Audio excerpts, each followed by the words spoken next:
അപ്പോൾ എല്ലാവരുടെയും ആഗ്രഹമാണ് ഒരു ദിവസം വീട്ടിലൊക്കെ പോയിട്ട് നന്നായിട്ട് പഠിച്ച് അല്ലേ 2 മണിക്കൂർ പഠിക്കണം, പിന്നെ കുറച്ച് നേരം ഗെയിമൊക്കെ കളിക്കണം, പിന്നെ പേരൻസിനോടൊക്കെ സംസാരിക്കണം അല്ലേ, ഫാമിലിയോടൊക്കെ സംസാരിച്ച് അങ്ങനെ ഒരു നല്ലൊരു ദിവസം, ഒരു നല്ലൊരു വൈകുന്നേരം പ്രൊഡക്റ്റീവായിട്ട് ചിലവഴിച്ച് അങ്ങനെയൊക്കെ എല്ലാ ദിവസവും ചെയ്ത് പരീക്ഷയിൽ നല്ല മാർക്കൊക്കെ വാങ്ങിച്ചെടുക്കാൻ വേണ്ടി എല്ലാവരുടെയും ആഗ്രഹമാണ്. പക്ഷേ നിങ്ങളുടെ ആഗ്രഹമായിരിക്കും, ശരിയല്ലേ? ശരിയാണെങ്കിൽ വീഡിയോ പോസ്റ്റ് ഇപ്പോൾ തന്നെ കമൻറ്റ് ചെയ്യാം ശരിയാണെങ്കിൽ. ഓക്കെ, അങ്ങനെ ആഗ്രഹം ഉണ്ടെങ്കിലും നിങ്ങളിൽ എത്ര പേർക്ക് ചെയ്യാൻ പറ്റുന്നുണ്ട്? വളരെ കുറച്ച് പേർക്ക് മാത്രമേ ഈ പറഞ്ഞ പോലെ ഈ നിങ്ങളുടെ ആഗ്രഹമാണെങ്കിലും അത് പ്രാക്ടിക്കലി ചെയ്യാൻ പറ്റുന്നത്. അപ്പോൾ അതിന് എന്താണ് നമ്മുടെ ഒരു തടസ്സം എന്താണ്? തടസ്സം വളരെ സിമ്പിളേ ഉള്ളൂ. നിങ്ങൾക്ക് കൃത്യമായിട്ടൊരു പ്ലാൻ ഇല്ല.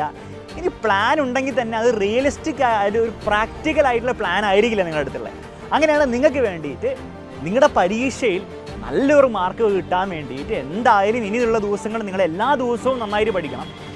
ആ എല്ലാ ദിവസവും വളരെ ഏറ്റവും എഫിഷ്യൻ്റ് ആയിട്ട് പഠിക്കാൻ വേണ്ടി, ഏറ്റവും എഫക്റ്റീവായിട്ട് പഠിക്കാൻ വേണ്ടിയിട്ടുള്ള ടൈം ടേബിൾ ആയിരിക്കും ഞാൻ തരാൻ പോകുന്നത്. അപ്പോൾ ഞാൻ ഇവിടെ ചെയ്യാൻ പോകുന്നതെന്ന് വെച്ചാൽ വളരെ പ്രാക്ടിക്കലായിട്ട് നിങ്ങൾക്ക് ഇംപ്ലിമെൻറ്റ് ചെയ്തിട്ട് നിങ്ങളുടെ പരീക്ഷ അവസാനം വരെ ഇംപ്ലിമെൻറ്റ് മിക്ക ടൈം ടേബിളിന് പ്രശ്നം വെച്ചാൽ 2-3 ദിവസം കൊണ്ട് നിങ്ങൾക്ക് ഒക്കെ ചെയ്യാൻ പറ്റും, പിന്നെ നിങ്ങൾക്ക് എന്താണ് ചെയ്യാൻ പറ്റാത്ത അവസ്ഥയിലേക്ക് പോകും. അതങ്ങനെയല്ല, പരീക്ഷാ ദിവസം വരെ നിങ്ങൾക്ക് എന്താണ് ഇംപ്ലിമെൻറ്റ് ചെയ്ത് പരീക്ഷയിൽ നല്ലൊരു മാർക്ക് സ്കോർ ചെയ്യാൻ വേണ്ടിയിട്ട് വളരെ പ്രാക്ടിക്കലായിട്ട് ടൈം ടേബിൾ ഞാൻ നിങ്ങൾക്ക് തരും, അതിൻ്റെ മോഡൽ തരും, ഒരു സാമ്പിളും തരും. അവസാനം ഈ ടൈം ടേബിൾ ഫോളോ ചെയ്യുമ്പോൾ നിങ്ങൾ ശ്രദ്ധിക്കേണ്ട കുറച്ച് കാര്യങ്ങൾ കൂടി ഞാൻ പറഞ്ഞുതരും. ഓക്കെ, അപ്പോൾ എല്ലാവരും റെഡി ആണെങ്കിൽ കമോൺ ബാ. അപ്പോൾ അതിനാദ്യം നിങ്ങൾ ചെയ്യേണ്ടത് ഒരു ഇതുപോലത്തെ ഒരു വൃത്തിയുള്ള നോട്ട്ബുക്ക് എടുക്കുക. എന്നിട്ട് നോട്ട്ബുക്ക് എടുത്ത് പോരെ, കമോൺ. നോട്ട്ബുക്ക് എടുത്തിട്ട് ഇപ്പോൾ ഫോർ എക്സാമ്പിൾ ഇന്ന് തിങ്കളാഴ്ച ഞാൻ വിചാരിക്കുക, നിങ്ങൾ എന്ത് ചെയ്യുക? നിങ്ങൾ വീട്ടിൽ 4 മണിക്കാണ് എത്തുകയെങ്കിൽ നിങ്ങൾ 4 മണി മുതൽ നിങ്ങളൊരു ടൈം ടേബിൾ സ്റ്റാർട്ട് ചെയ്യുക. അപ്പോൾ 4 മണി മുതൽ 5 മണി, 5 മണി വരെ അങ്ങനെ ടൈം സ്ലോട്ട്സ് ആക്കി ഇടുക. ഈ 4 മണി മുതൽ 5 മണി വരെ വേണമെന്നില്ല, നിങ്ങൾക്ക് 4 മണി വരെ 4:30 വരെ മിനിമം ഒരു അരമണിക്കൂറിന് ടൈം സ്ലോട്ട് കൊടുക്കുക. ടൈം സ്ലോട്ടായിട്ട് നിങ്ങൾ ഡിവൈഡ് ചെയ്യുക. എന്നിട്ട് നിങ്ങൾ വളരെ സിമ്പിളായിട്ട് മക്കളെ, നിങ്ങൾ വീട്ടിൽ നിന്ന് വന്ന അപ്പം തന്നെ പഠിക്കാൻ തുടങ്ങാൻ പറ്റില്ലല്ലോ. നിങ്ങൾ എന്ത് ചെയ്യണം? അപ്പം ചായ കുടിക്കേണ്ടി വരില്ലേ? അപ്പം നിങ്ങൾ എഴുതി വെക്കുക, എല്ലാം എഴുതണം. ഓക്കെ, അതായത് പഠിക്കുന്ന കാര്യം മാത്രം എഴുതുക, ഇമ്പോർട്ടൻറ്റ് കാര്യം എഴുതുക, മറ്റൊന്നും എഴുതാതിരിക്കാൻ പറ്റില്ല. ചായ കുടിക്കണം. നിങ്ങൾക്ക് എന്താണ് ഒരു 20 മിനിറ്റ് അതിൽ ഗെയിം കളിക്കണം. 20 മിനിറ്റ് നിങ്ങൾക്ക് എന്താണ് മൊബൈലിൽ ഗെയിം കളിക്കണം. ബാക്കി ഒരു 15 മിനിറ്റ് നിങ്ങളുടെ ഇൻസ്റ്റഗ്രാം നോക്കാനോ സ്നാപ്ചാറ്റ് നോക്കാനോ നിങ്ങൾക്ക് ഉപയോഗിക്കണം. എന്തൊക്കെയാണോ നിങ്ങൾ ആ 1 മണിക്കൂറിൽ ചെയ്യാൻ പോകുന്നത്, നിങ്ങളുടെ ആഗ്രഹപ്രകാരം ചെയ്താൽ മതി. നിങ്ങൾ എൻ്റെ ആഗ്രഹപ്രകാരം ചെയ്യേണ്ട, നിങ്ങളുടെ പേരൻസിൻ്റെയോ ടീച്ചേഴ്സ് പറയുന്ന പോലെ ചെയ്യേണ്ട. നിങ്ങൾക്ക് നിങ്ങളുടെ ലൈഫ് നന്നായി പോകണമെന്ന് ആഗ്രഹമില്ലേ? നമ്മൾ ആദ്യം പറഞ്ഞ ആഗ്രഹം, ആ ആഗ്രഹപ്രകാരം നിങ്ങളതിൽ ഫില്ല് ചെയ്യുക. നിങ്ങൾ ശ്രദ്ധിക്കേണ്ട കാര്യം, നിങ്ങൾ ഡിസ്ട്രാക്ഷൻസ്, അതായത് ഗെയിമിങ്, ഇൻസ്റ്റഗ്രാം, സോഷ്യൽ മീഡിയ ഒക്കെ ഡിസ്ട്രാക്ഷൻസ് ആണ്. അത് കൃത്യമായിട്ട് ഫില്ല് ചെയ്യണം അതിൽ, അല്ലാണ്ട് പരിപാടി നടക്കാൻ പോകുന്നില്ല.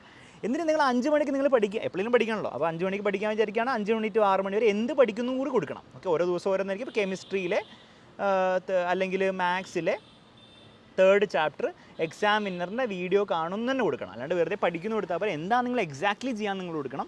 എന്നിട്ട് 5 മണി മുതൽ 6 മണി വരെ നിങ്ങളത് ചെയ്യുക. പക്ഷേ ഇത് ഉണ്ടാക്കേണ്ടത് അന്ന് വൈകുന്നേരം വന്നിട്ടല്ല, മിനിമം ഒരു ദിവസം മുൻപ് ഉണ്ടാക്കണം. അപ്പോൾ ഈ മൺഡേൻ്റെ തലേ ദിവസം, അതായത് സൺഡേ രാത്രിയെങ്കിലും നിങ്ങൾ ഈ സാധനം ഉണ്ടാക്കണം, അല്ലെങ്കിൽ കാര്യം ഉണ്ടാവില്ല. ഓക്കെ, എന്നിട്ട് 6 to 6:30 വരെ നിങ്ങൾ എന്താണ്, നിങ്ങൾക്ക് അടുത്ത എന്താണ് ചെയ്യേണ്ടത്? നിങ്ങൾ റിലാക്സ് ചെയ്തോ, കുറച്ച് പാട്ടൊക്കെ, നിങ്ങൾ മ്യൂസിക് കേൾക്കാനാണ് നിങ്ങൾക്ക് ഇഷ്ടം, അത് ചെയ്തോ. അല്ലെങ്കിൽ നിങ്ങൾക്ക് ഡാൻസൊക്കെ കളിക്കുന്നവരാണെങ്കിൽ കുറച്ച് ഡാൻസ് കളിച്ചു, എന്താണോ നിങ്ങൾക്ക് ചെയ്യാൻ ആഗ്രഹമുള്ള അത് ചെയ്യുക. പിന്നെ 6:30 മുതൽ 8 മണി വരെ ഭക്ഷണം കഴിക്കണ്ടേ? നിങ്ങൾ എഴുതി വെക്കുക, ഡിന്നർ കഴിക്കണം, ഒരു 20 മിനിറ്റ് ഡിന്നർ കഴിക്കണം. പിന്നെ പേരൻസിനോടും ഫാമിലിനോടൊക്കെ സംസാരിക്കണം. പിന്നെ പട്ടിക്കുട്ടിയുണ്ട്, പട്ടിക്കൂട്ടിനോട് കളിക്കണം. എന്നിട്ട് അതൊക്കെ പറഞ്ഞിട്ട് എഴുതി വെക്കുക. എല്ലാം നിങ്ങൾ എഴുതി, ഒരു മടിയും കാണിക്കണ്ട. ചിലവരുടെ വിചാരം ഇങ്ങനെ ടൈമിനനുസരിച്ച് എഴുതിയ ലൈഫ് ഭയങ്കര മെക്കാനിക്കലായി പോവില്ലേ? ഒരു മെക്കാനിക്കലായി പോവില്ല. നിങ്ങൾക്ക് സമയം കിട്ടും, നിങ്ങൾക്ക് എല്ലാ കാര്യങ്ങളും ചെയ്യാൻ സമയം കിട്ടും. ഇപ്പം നിങ്ങൾ ആലോചിച്ച് നോക്കിയാൽ, ചിലപ്പോൾ നിങ്ങൾ ആലോചിക്കുമ്പോൾ നിങ്ങളുടെ ഫാമിലിയായിട്ട് നിങ്ങൾ ആവശ്യത്തിന് സമയം സ്പെൻഡ് ചെയ്യാറുണ്ടാവില്ല. ആ സമയമൊക്കെ നിങ്ങൾ വെറുതെ ഇൻസ്റ്റാഗ്രാമൊക്കെ നോക്കി, അല്ലെങ്കിൽ വേറെ എന്തെങ്കിലുമൊക്കെ ആവശ്യമില്ലാത്ത കാര്യങ്ങളൊക്കെ നോക്കി നിങ്ങൾ സമയം കളയായിരിക്കും. വെറുതെ ഗൂഗിൾ ക്രോമിൽ പോയിട്ട് ബ്രൗസ് ചെയ്ത് സമയം കളയായിരിക്കും. ആ സമയം കളയുന്നത് വരെ നിങ്ങൾ തന്നെ വാല്യൂ ചെയ്യുന്ന കാര്യത്തിന് സമയം കൊടുക്കുന്നില്ല. എന്താ തെറ്റ്? അത് മെക്കാനിക്കലൊന്നായി പോകുന്നില്ല, അത് ആക്ച്വലി ഗുണം ചെയ്യുള്ളൂ നിങ്ങൾക്ക്. ഓക്കെ, എന്നിട്ട് 8 മണി മുതൽ വീണ്ടും നിങ്ങൾ എന്ത് ചെയ്യുക? അടുത്ത ചാപ്റ്റർ പഠിക്കുന്നതിനെ പറ്റി നിങ്ങൾ കൊടുക്കുക. അപ്പം മാത്സ് അല്ല, ഇപ്പം എന്താണ് സോഷ്യൽ സയൻസ്. സോഷ്യൽ സയൻസിൻ്റെ 4ാമത്തെ ചാപ്റ്റർ എക്സാമിനറിൻ്റെ വീഡിയോ കാണുന്നു. 8 മണി മുതൽ 9 മണി വരെ, 9:30 വരെ എത്രയാണെന്ന് വെച്ചാൽ.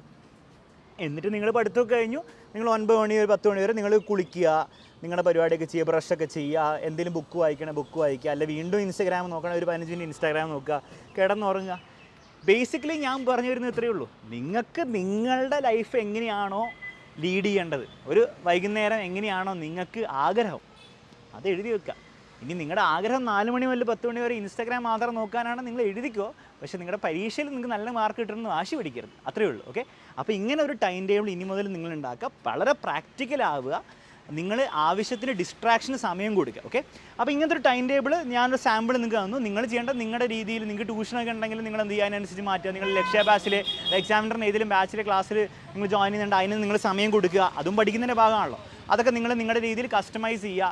ഇനി ഏറ്റവും ഇമ്പോർട്ടൻ്റ് ഭാഗം, ഇത് ഫോളോ ചെയ്യുമ്പോൾ ശ്രദ്ധിക്കേണ്ട കുറച്ച് കാര്യങ്ങൾ, അതായത് നിങ്ങൾ ഉണ്ടാക്കാൻ സാധ്യതയുള്ള മിസ്റ്റേക്സ്, അതും ഇമ്പോർട്ടൻ്റ് ആണ്. കമോൺ, ഫസ്റ്റ് മിസ്റ്റേക്ക് നിങ്ങൾ എന്ത് ചെയ്യരുത്, നിങ്ങൾ പഠിത്തത്തിന് മാത്രം ഞാൻ പറഞ്ഞ പോലെ സമയം കൊടുക്കരുത്, അത് ഇമ്പോർട്ടൻ്റ് ആയിട്ടുള്ള കാര്യത്തിന് മാത്രം കൊടുക്കരുത്.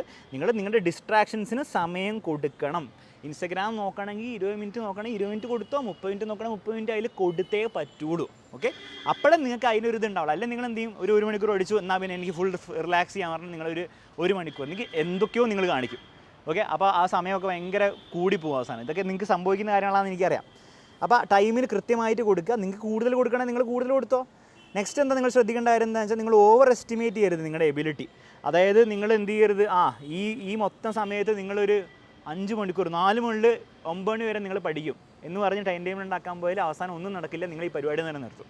അപ്പോൾ ഓവർ എസ്റ്റിമേറ്റ് ചെയ്യേണ്ട, നിങ്ങൾ വളരെ റിയലിസ്റ്റിക് ആയി കൊടുക്കുക എന്നുള്ള കാര്യം ശ്രദ്ധിക്കും. നിങ്ങൾ ഒരു 2 മണിക്കൂറാണെങ്കിൽ പറ്റും, 2 മണിക്കൂർ കൊടുത്താൽ മതി. 2 മണിക്കൂർ നിങ്ങൾക്ക് പറ്റും, നിങ്ങൾക്ക് തോന്നുകയാണെങ്കിൽ മിക്കവാറും നിങ്ങൾക്ക് 1 മണിക്കൂറേ പറ്റുന്നുണ്ടാവുള്ളൂ, അല്ല 1.5 മണിക്കൂർ പറ്റുന്നുണ്ടാവുള്ളൂ. 1.5 മണിക്കൂറിനുള്ള രീതിയിൽ കൊടുത്താൽ മതി. ലാസ്റ്റ് കാര്യം, don't think you can execute 100%. ഈ മൊത്തം ടൈം ടേബിൾ നിങ്ങൾ ഉണ്ടാക്കി നിങ്ങൾ ഒരു ദിവസം ഫോളോ ചെയ്യുമ്പോൾ നിങ്ങൾക്ക് മനസ്സിലാവും, നിങ്ങളെക്കൊണ്ട് ഈ പറഞ്ഞ കാര്യങ്ങൾ നിങ്ങൾക്ക് എക്സിക്യൂട്ട് ചെയ്യാൻ പറ്റില്ല. ചിലപ്പോൾ നിങ്ങൾക്ക് ഒരു 60% പോലും നിങ്ങൾക്ക് എന്ത് ചെയ്യാൻ പറ്റില്ല, ഇതിലെ കാര്യങ്ങൾ നിങ്ങൾക്ക് ആക്ച്വലി ഇംപ്ലിമെൻറ്റ് ചെയ്യാൻ പറ്റില്ല. ഒരു കുഴപ്പമില്ല, ഇതെല്ലാവർക്കും ഇങ്ങനെയാണ്. ഓക്കെ, പക്ഷേ നിങ്ങൾ 60% അല്ലെങ്കിൽ 70% എങ്കിലും ചെയ്തോ മതി, അല്ലെങ്കിൽ നിങ്ങളൊന്നും ചെയ്യില്ല, നിങ്ങൾ എന്തൊക്കെയോ കാണിക്കുള്ളൂ. എന്നിട്ട് അടുത്ത ദിവസം നിങ്ങൾ ടൈം ടേബിൾ ഉണ്ടാക്കുമ്പോൾ എന്ത് ചെയ്യുക, നിങ്ങൾ അതും കൂടി മനസ്സിലാക്കി ചെയ്യാം. നിങ്ങൾക്ക് തന്നെ മനസ്സിലാകും കുറച്ച് കഴിയുമ്പോൾ നിങ്ങളുടെ എബിലിറ്റി എത്രയാണ്. അതിനനുസരിച്ച് നിങ്ങൾ ടൈം ടേബിൾ മോഡിഫൈ ചെയ്തുകൊണ്ടിരിക്കുക. അടുത്ത ദിവസം കുറച്ചും കൂടി എന്താണ്, നിങ്ങൾ കുറച്ചും കൂടി ലിബറലായിട്ട്, അതായത് കുറച്ചുകൂടി സമാധാനമായിട്ട് ടൈം ടേബിൾ ഉണ്ടാക്കുക. അങ്ങനെ ഉണ്ടാക്കി അവസാനം എക്സാം ആകുമ്പോൾ നിങ്ങൾക്ക് എന്താണ്, ഒരു എക്സാം ആവേണ്ട ഒരു 3-4 ദിവസം നിങ്ങൾ എക്സ്പെരിമെൻറ്റ് ചെയ്താൽ തന്നെ നിങ്ങൾക്ക് മനസ്സിലാവും നിങ്ങൾക്ക് പറ്റിയ ടൈം ടേബിൾ എന്താണെന്ന്. അത് കൃത്യമായിട്ട് ഫോളോ ചെയ്താൽ നിങ്ങൾക്ക് ജീവിക്കേണ്ട ജീവിതം നിങ്ങൾക്ക് ജീവിക്കാൻ പറ്റും. അതിനോടൊപ്പം തന്നെ പരീക്ഷയിൽ നല്ലൊരു മാർക്ക് വലിയ സ്ട്രെസ്സൊന്നും ഇല്ലാണ്ട് വാങ്ങിച്ചെടുക്കാനും പറ്റും. സോ ഇന്ന് തന്നെ ഈ ടൈം ടേബിൾ ഫോളോ ചെയ്യാൻ പോകുന്നവർ കമൻറ്റ് ബോക്സിൽ കമൻറ്റ് ചെയ്യുക, ഞാൻ ഫോളോ ചെയ്യും സർ. ഓൾസോ ഒരാഴ്ച കഴിയുമ്പോൾ നിങ്ങൾക്ക് ഈ ടൈം ടേബിൾ കൊണ്ടുണ്ടായ ഗുണങ്ങളോ ദോഷങ്ങളോ എന്താണോ നിങ്ങളുടെ എക്സ്പീരിയൻസ് അത് കമൻറ്റ് ചെയ്യാൻ മറക്കരുത്. വീഡിയോ ഷെയർ ചെയ്യാൻ മറക്കരുത്, ലൈക്ക് ചെയ്യാൻ മറക്കരുത്, സബ്സ്ക്രൈബ് ചെയ്യാൻ മറക്കരുത്. Bye bye.